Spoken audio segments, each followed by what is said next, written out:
welcome. I'm Maria from the Butterfly Musketeers, and it's a beautiful sunny day here in Christchurch. We've been trying to make videos like this for like at least a week, but we've had like 4 seasons in one day, and it's been so windy and all my tulips been blowing everywhere and raining and sunny, but it's a beautiful calm day this morning. So I thought, why not get my swan plants out and teach you a little bit more about the swan plants. So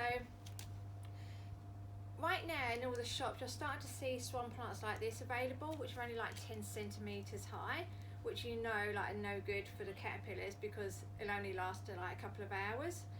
So the small plants like this, I would suggest to you is to bring them home and resist the temptation of putting them outside.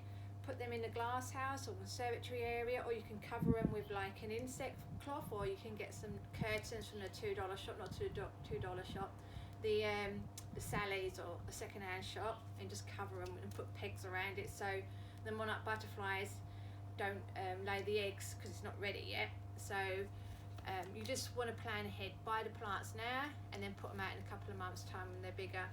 And as soon as you bring them back, if you've got the time, you can plant them in a week later or whatever when you've got more time. Put them in bigger pots, and this gives the plant a chance to get even more bigger and establish its roots and grow more luscious leaves.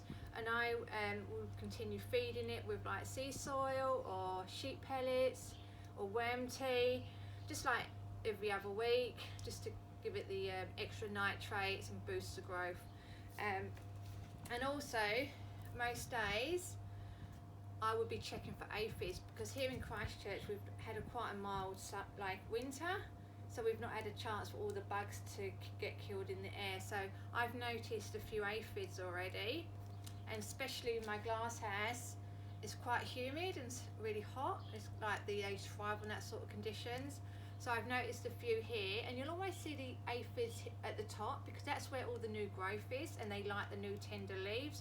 So I'll be squashing with my hands, just my fingers here, and then blast it with a hose, or the residue of the aphids because they will eat the plant alive. They eat all the sap and just suck all the new growth away. So you definitely don't want to be seeing aphids on your plants.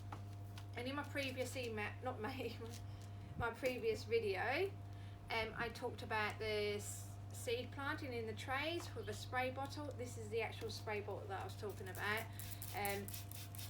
It's really good to just keep spraying your trays because you need to keep the soil moist, remember. So these are available from any garden centre or a $2 shop, and it's quite therapeutic just spraying this, and I do it about 2 or 3 times a day, which is great because you don't want the seeds to dry out.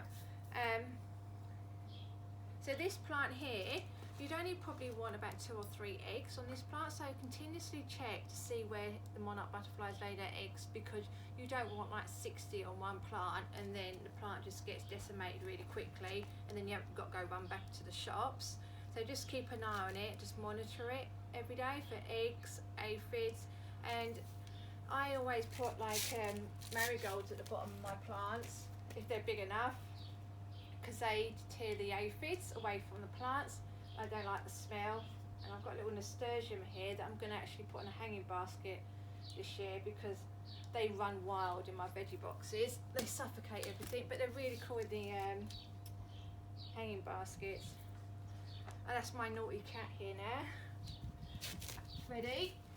And did you kick all my swan plants out? Did you use that as a dirt tray? You did, didn't you? Yeah, so that's why I've probably done about 6 of these, and they're high up in the glass house now because he thought it was a game to just flick all the dirt out and annoy me. So I'm surprised he's still alive. We haven't like given him away. What else can I tell you about the swan plants? Keep them like separated as well, like because you don't want them all in one area, because if you've got aphids on one plant, it's quickly going to jump.